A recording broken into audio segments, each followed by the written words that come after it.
online, boa tarde a todos. Estamos na sequência dos cultos de hoje, esse é o nosso segundo culto. O Senhor colocou uma palavra no meu coração, eu fui incumbido de trazer o Eis-me Aqui, essa série maravilhosa que nós temos acompanhado. Vou falar nessa tarde sobre o Eis-me Aqui de Davi, um homem a qual a Bíblia declara que foi segundo o coração de Deus. Uma história que talvez seja das mais conhecidas, talvez o personagem bíblico esteja entre os mais conhecidos da Bíblia. Afinal de contas, quem nunca escutou, a história de Davi vencendo o gigante Golias, ou quem nunca leu ou escutou um dos salmos escritos por ele.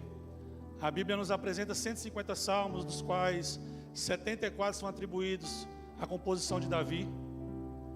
Quem sabe você falar, eu não tenho recordação, mas você pode ter visto num imã de geladeira, ou num adesivo de carro, um trechinho do Salmo 23, o Senhor é o meu pastor e nada me faltará.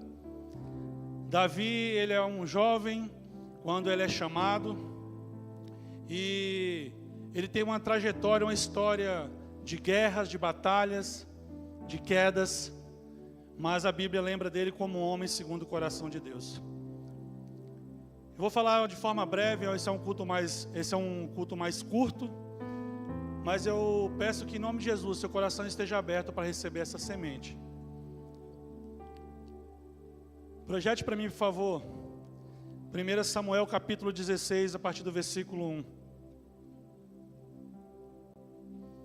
Nós iremos falar 3 características do Eis-me Aqui de Davi, que devemos buscar e seguir.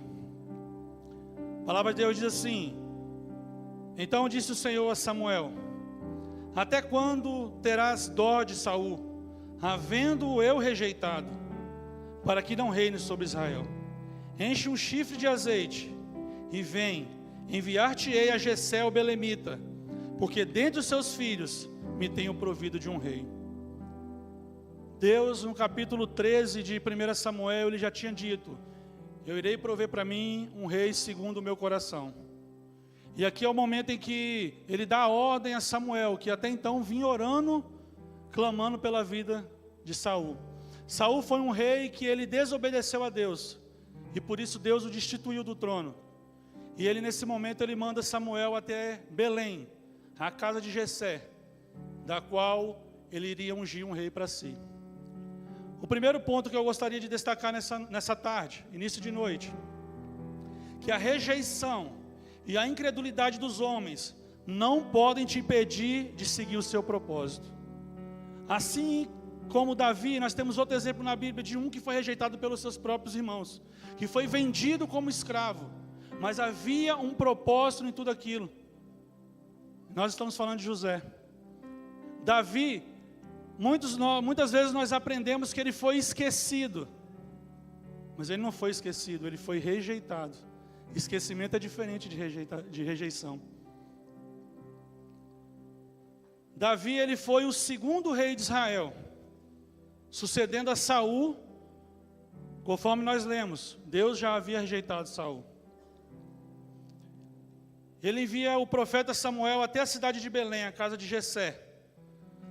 Jessé tinha 8 filhos, Davi era o mais novo. Davi é aquele que a Bíblia fala que estava no pasto, cuidando das ovelhas de seu pai. Aquele que é lembrado para ser enviado para cuidar das ovelhas, é o mesmo que é rejeitado, porque a palavra de Deus disse que a ordem de Deus foi: vai e chama Jessé e seus filhos. A Bíblia não falou, vai lá e chama Jessé e os seus 7 filhos mais velhos. Todos deveriam estar lá, mas Davi não estava. E a Bíblia diz que Jessé então apresenta diante do profeta os seus 7 filhos, todos de boa aparência, guerreiros, homens fortes, sabe, pessoas que aos olhos humanos estavam dentro do perfil para ser rei.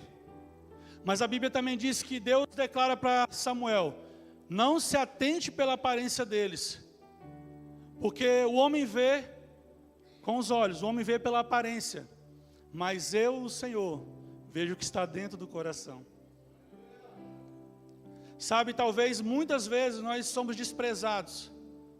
Ou talvez as pessoas que estão em volta de nós, talvez dentro da nossa própria casa, não acreditam que nós podemos ser alguma coisa na vida.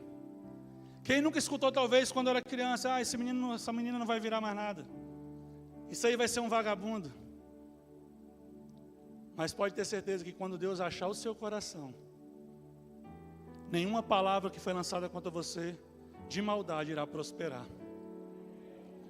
Então, os 7 filhos passam e nenhum deles é aceito por Deus. Eu acho maravilhoso porque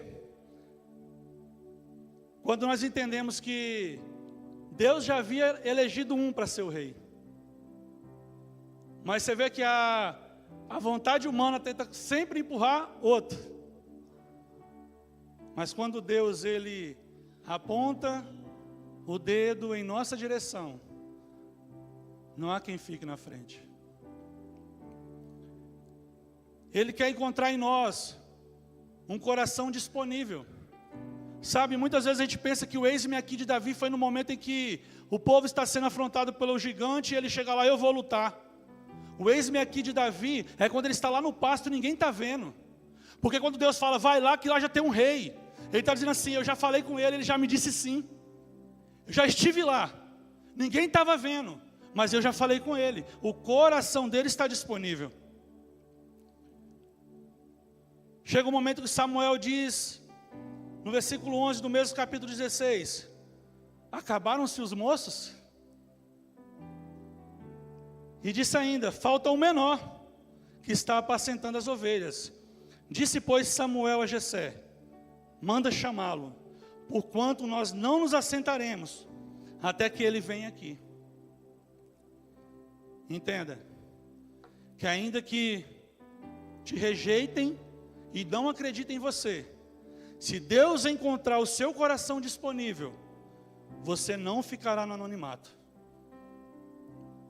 Se Deus encontrar o seu coração disponível, a palavra de Deus diz lá em Mateus 5,15, ninguém acende uma candeia e a coloca debaixo de uma vasilha, pelo contrário, colocando-a no lugar apropriado, e assim ilumina todos os que estão na casa.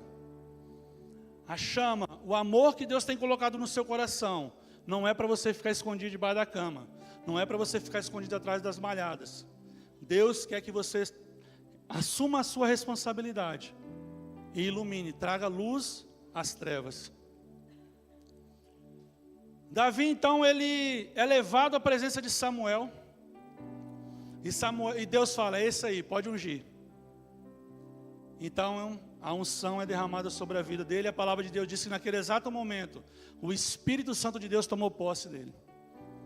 E aí ele sai de lá daquela sala e já vai para o trono, amém? Sabe o que a gente aprende com Davi? Que nem sempre as promessas de Deus ela vai acontecer de forma instantânea. Não é porque houve uma unção de rei que ele está preparado para ser rei. Não é porque houve uma unção de profeta que eu posso sair profetizando. Não é porque houve uma unção de pastor que eu estou apto a pastorear.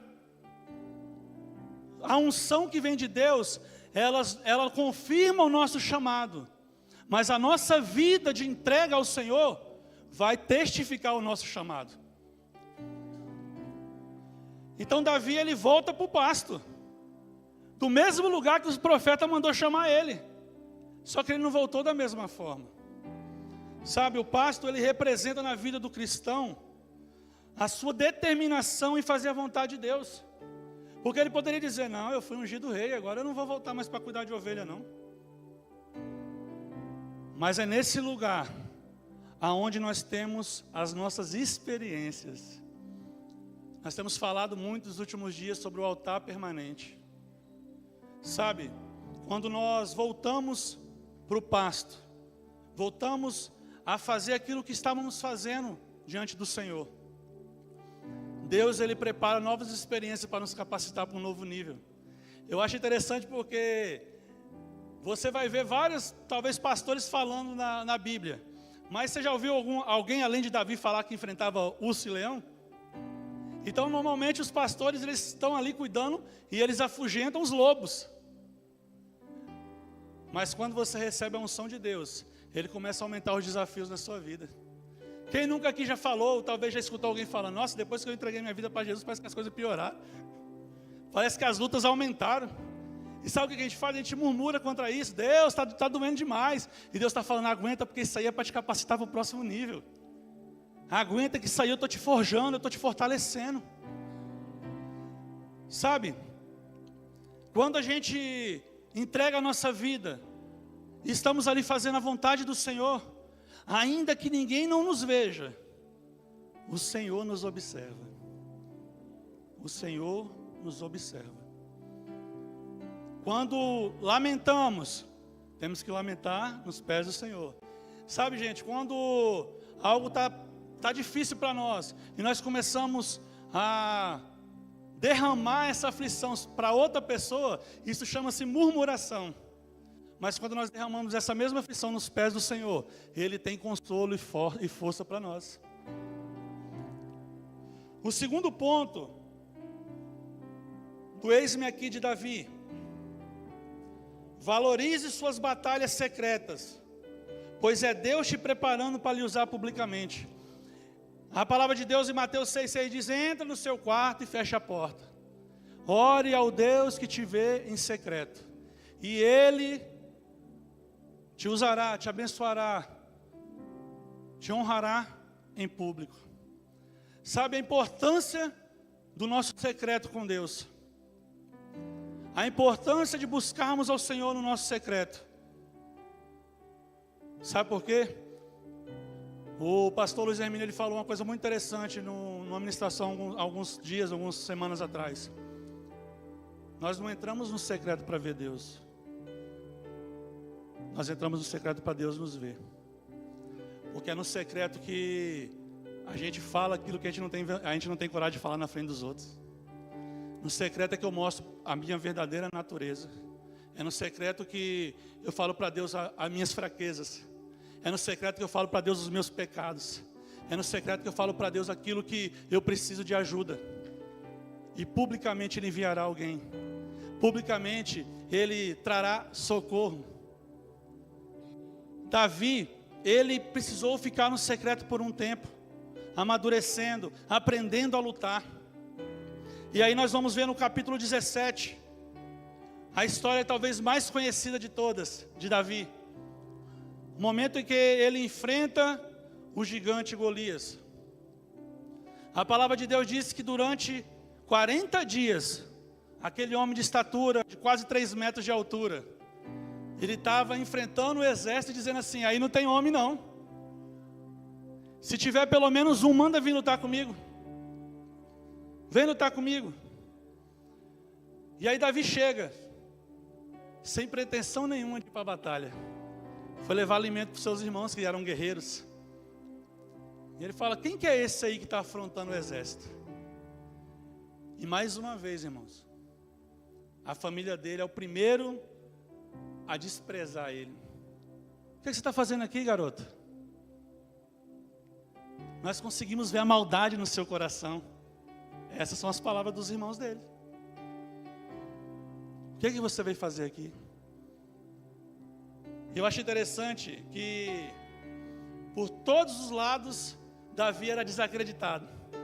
Ele teria todos os motivos para ter desistido da luta. Mas ele diz: eu vou, porque eu não vou com a força do meu braço. Eu vou em nome do Senhor dos Exércitos. Sabe, irmãos, entenda que as circunstâncias, os demônios, os inimigos, eles vão fazer várias ameaças na sua vida. A todo momento ele irá fazer ameaça. Mas se você acreditar que Deus te fez uma promessa, você não vai parar, você não vai desistir. Porque maior do que as ameaças é a promessa. Maior do que as ameaças é o Deus que prometeu. Existe um louvor antigo, acho que todo mundo vai lembrar. Eu não sou tão antigo de convertido. Peço perdão porque eu não lembro quem canta. Eu acho que é o Diante do Trono, trazendo a arca, que diz: eu tenho a marca da promessa que Ele me fez. Eu tenho a marca da promessa. Entende? Quem tem promessa é marcado. Quem tem promessa é diferente. Quem tem promessa se destaca em meio aos outros. Não por ser melhor, mas é porque acreditou no Deus que prometeu. Quantos de nós muitas vezes temos promessa, mas à medida que o tempo vai passando, à medida em que as dificuldades vêm, nós desistimos. Nós engavetamos as promessas. E aí depois dizemos: Deus não cumpriu a promessa que me fez. Davi deixou bem claro que ele tem uma marca. E é a marca que devemos procurar atualmente. Se eu estou no propósito e não estou quebrando os princípios da palavra de Deus, ainda que gigantes se levantem contra mim, todos eles serão derrubados, porque maior é o nosso Deus. Conhecemos a história e sabemos o desfecho. Davi vence a luta e se torna comandante do exército real. Ele ainda não virou rei. Ele tem uma longa jornada de guerra, perseguições até chegar ao trono. É uma história maravilhosa se nós formos ler. E eu te aconselho, leia. Talvez a gente não tenha o tempo de passar por toda ela aqui. Mas leia. Quando você chegar na sua casa, pega a sua Bíblia. Talvez bata nela assim para tirar um pouco da poeira. Abra ela e leia. Poderíamos parar por aqui e dizer que Davi foi um homem perfeito. E que a história dele foi um exemplo de como agradar a Deus. Mas nós estaríamos mentindo. Davi foi um homem que errou muito em sua caminhada.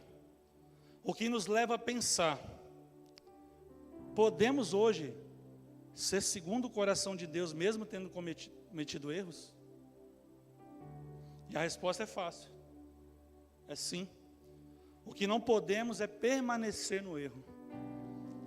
Tem um ditado aí que diz assim, esse todo mundo vai saber: errar é humano, mas permanecer no erro é burrice. E esse ditado nunca foi tão verdadeiro. Errar é humano, mas permanecer no erro é burrice.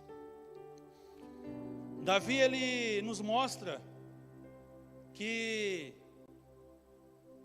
cometendo erros, mas trazendo um arrependimento ao nosso coração, buscando a presença de Deus, a gente pode ser perdoado e pode alcançar o propósito. O terceiro ponto: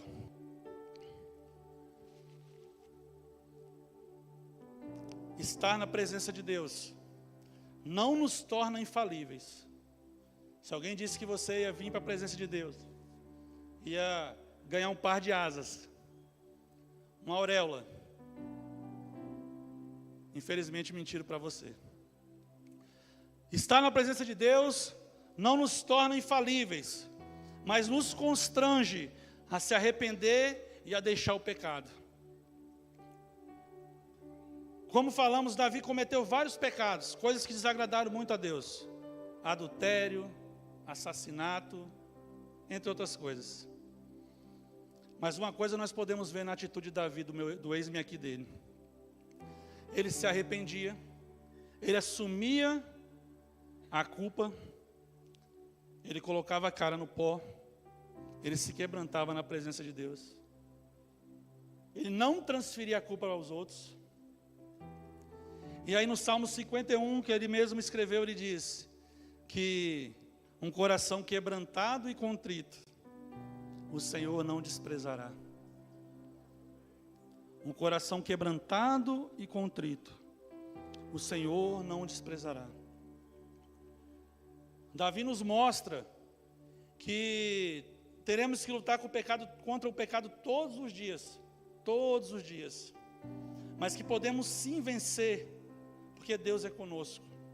E sabe o que é interessante? Na primeira carta de João, capítulo 2, vai dizer assim, com todo o carinho do apóstolo João, ele vai dizer: filhinhos, não pequeis, mas se porventura vieres a pecar, saiba que você tem um advogado. Jesus Cristo, o justo. Sabe o que ele está dizendo para a gente? Que ainda que a gente erre, e não estou falando que isso tem que ser algo premeditado, mas o inimigo virá com acusação, mas nós temos um advogado a nosso favor. Sabe, o que a gente não pode é ficar achando que esse advogado, ele vai estar sempre lutando a nossa causa, mesmo quando eu estou planejando os meus erros. Já ouviu falar do réu primário? Pois é, quando você é reincidente, você perde o réu primário. Aí fica mais difícil de você escapar da condenação. Sabe o que é isso? O pecado, um abismo gera outro abismo. Um abismo gera outro abismo. E assim, se nós não nos arrependermos verdadeiramente, nós vamos sendo empurrados por nós mesmos para a destruição. No Salmo 23, eu poderia projetar, por favor, 32, versículo 3 ao 5. Salmo 32, versículo 3 ao 5, diz assim: enquanto calei os meus pecados, envelheceram os meus ossos pelos meus constantes gemidos todo dia. Porque a tua mão, a mão de quem? A mão de Deus, pesava dia e noite sobre mim, e o meu vigor se tornou em sequidão de estio. Confessei-te o meu pecado e a minha iniquidade, não os ocultei. Disse: confessarei ao Senhor as minhas transgressões, e tu perdoaste a iniquidade do meu pecado. Sabe, quando nós passamos pelos Salmos e começamos a ler e ver o sofrimento muitas vezes das palavras de Davi, a angústia que atormentava o coração dele dia após dia, nós entendemos que nós temos que clamar sempre ao Senhor: Deus, fazer como Davi: Deus, não retire de mim o teu espírito, ainda que eu seja falho, Senhor, perdoa as minhas transgressões, perdoa as minhas iniquidades, não retire teu espírito de mim, Senhor. Sabe, meus queridos, uma coisa que eu acho que nós cristãos, crentes, muitas vezes esquecemos, que não houve uma revisão, sei lá, pelo sindicato dos pecadores anônimos. O salário do pecado continua sendo a morte. Sabe, a porta, ela não foi reformada e ficou maior, ela continua sendo estreita. Pecado ainda traz morte para a vida do ser humano. Charles Spurgeon, ele fala algo muito interessante. Ele diz a seguinte frase: eu não posso brincar com o mal que foi capaz de matar o meu Senhor. Nós não podemos brincar com as forças das trevas. Não é tempo mais de brincadeira. Nós temos que nos levantar e travar a batalha.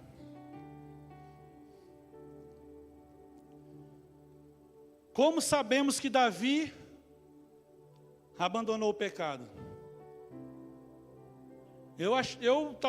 É a minha forma de pensar.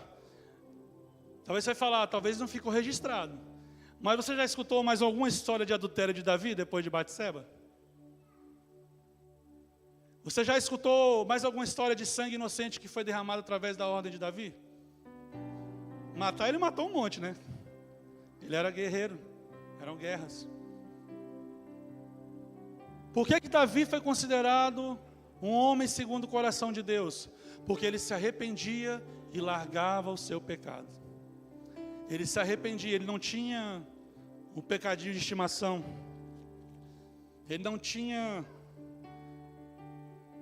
o desejo de guardar para ele aquilo que estava fazendo mal. Como nós lemos, que enquanto ele não confessou, os ossos dele estavam apodrecendo. Ele estava morrendo, dia após dia, por causa do pecado. Nós temos que entender que o nosso eis-me aqui tem que trazer mudança de vida e arrependimento de pecado. Não adianta dizermos, isso aqui é forte, entenda isso. Não adianta dizermos: eis-me aqui, Senhor, no culto de domingo, e ser usado por Satanás na segunda-feira. Nós não podemos. Eu não posso ser crente aqui dentro da igreja e ser o demônio lá fora. Eu não posso ser um homem cheio do Espírito Santo aqui dentro da igreja, ou na célula, ou quando eu faço uma visita. Mas aonde eu vou, eu arrasto as marcas do inferno.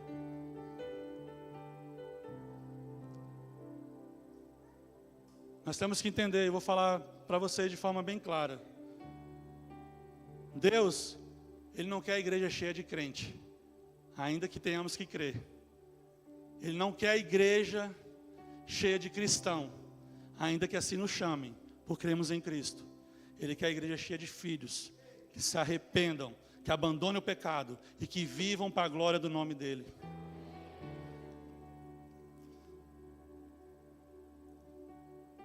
O seu chamado deve ter a resposta: eis-me aqui. O seu secreto deve revelar o seu: eis-me aqui. A sua conduta deve demonstrar o seu: eis-me aqui. Eis-me aqui não é só uma frase que nós dizemos de impacto, é uma frase que nos leva a pensar. Nosso eis-me aqui tem que ser algo que muda a nossa vida, algo que transforme o nosso caráter, que mude a nossa trajetória. Davi, ele tinha muitas falhas, muitos erros, mas o clamor dele era: não tira de mim, Senhor, o teu Espírito. Me perdoa, Senhor, dos meus pecados. Traga mudança, Senhor, para a minha vida. Me ajuda, Senhor. Me ajuda. Há 10 anos atrás, quando eu me converti, eu não fui para a igreja, eu não fui para Jesus porque eu achei legal. Eu fui para a igreja porque o meu casamento estava destruído.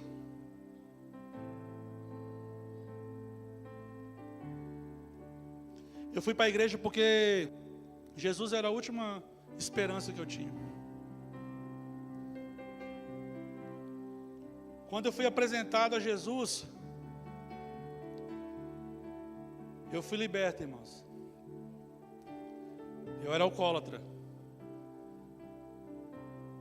Não ficava nas calçadas caído.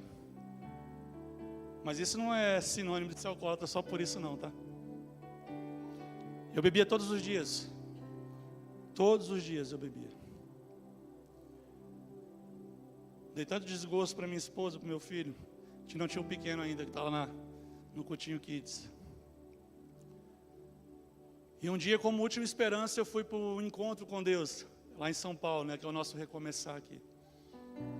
E mulheres, vocês estão indo para um recomeçar agora, início do mês. Uma dica para vocês: vai de coração aberto, deixa Deus falar com vocês. Naquele encontro, eu tinha sido orientado: Deus vai falar com você, fica atento. E eu achava: Deus vai falar comigo. Como que Deus vai falar comigo? Como é que eu vou saber que é Deus falando comigo? E aí, no momento à tarde, eu estava lá fazendo a leitura. Minha esposa tinha me dado uma Bíblia. Foi o melhor presente que ela me deu na minha vida. E eu estava lá lendo e abri em Êxodo. Sabe quando você abre de forma aleatória? Eu vou ler aqui. E comecei a ler. E mostrava um Deus poderoso. E eu vi aqui, Israel estava fugindo. E ele é conduzido por Moisés.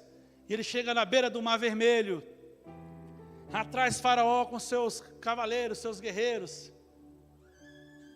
E aí, Moisés abre o Mar Vermelho para o povo passar. E eu achei fantástica aquela história. Falei: rapaz, coisa assim eu só vi em filme da Marvel, né? Os super-heróis, aquela coisa. E aí um amigo que estava viajando, tinha chegado no sábado pela manhã, ele foi falar comigo. E na hora que ele chegou perto de mim, ele falou: e aí, Wolfer, tudo bom? Eu falei: tudo bom. Você que está lendo aí? Eu tinha fechado a Bíblia, ele chegou, eu falei: estou lendo. E aí ele sentou do meu lado, colocou a mão no meu ombro e falou assim: você sabe qual é a passagem da Bíblia que eu acho mais linda? Eu falei, não. Quando o povo está na beira do Mar Vermelho, e Moisés, Deus manda que ele abra o Mar Vermelho e o povo passa. Naquela hora eu entendi que Deus estava falando para mim, eu quero te libertar. Eu quero te libertar de uma escravidão. Aquele foi o meu eis-me aqui. Naquele dia eu disse, eis-me aqui, Senhor. E Deus restaurou a minha casa, a minha família, meu casamento. Hoje nós trabalhamos com famílias, com casais. Sabe, aonde eu precisei aprender o pasto, é onde Deus está me usando. Nosso eis-me aqui tem que ser resposta. O nosso eis-me aqui tem que revelar a nossa intimidade com Deus. Ninguém vai viver nada sobrenatural, vivendo naturalidade. Nós não podemos dizer que não temos tempo, aonde nós ficamos horas e horas no WhatsApp, no Instagram. Nós não podemos aceitar que a tecnologia, a modernidade, esteja nos afastando da eternidade. Viver uma vida rasa. Viver naquilo que a gente acha confortável. Evangelho não é conforto, evangelho é confronto, é mudança de vida, é andar contra a maré, é nadar contra a correnteza. Conversão é mudar o sentido que você estava indo.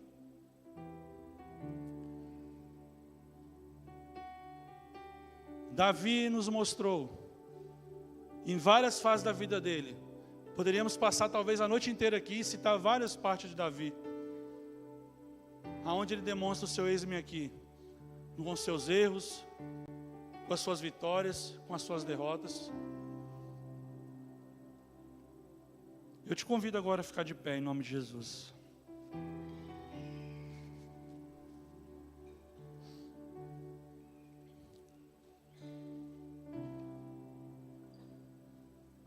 Eu gostaria que fosse projetado o Salmo 51. Salmo 51 é uma oração de Davi. E eu gostaria que nós, como igreja do Senhor, fizéssemos essa oração hoje. Que você no seu lugar mesmo, coloque a mão no seu coração. Não precisa fechar os teus olhos, leia o que está sendo projetado.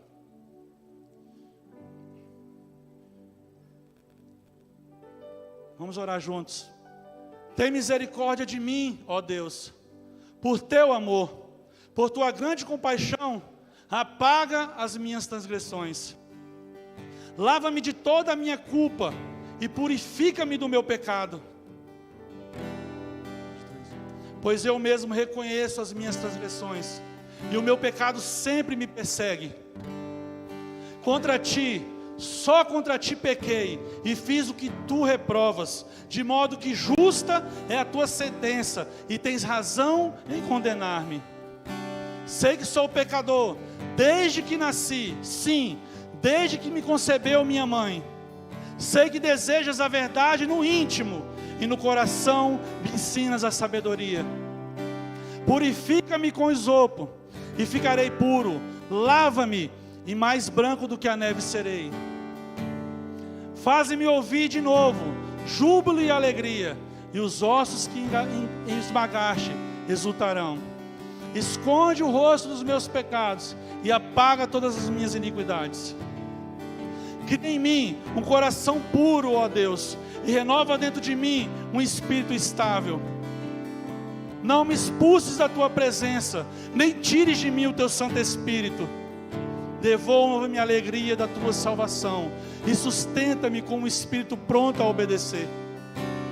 Então ensinarei os teus caminhos aos transgressores, para que os pecadores se voltem para ti. Livra-me da culpa dos crimes de sangue, ó Deus, Deus da minha salvação, e a minha língua clamará a tua justiça. Ó Senhor, dá palavras aos meus lábios, e a minha boca anunciará o teu louvor. Não te deleitas em sacrifícios, nem te agradas em holocaustos, senão eu os traria. Os sacrifícios que agradam a Deus são espírito quebrantado, um coração quebrantado e contrito. Ó Deus, não desprezarás. Por tua boa vontade, fazes Sião prosperar, erga os muros de Jerusalém. Então te engrandarás dos sacrifícios sinceros, das ofertas queimadas e dos holocaustos, e novilhos serão oferecidos sobre o seu altar. Espírito Santo de Deus, obrigado pela tua presença, meu Pai, pela tua palavra.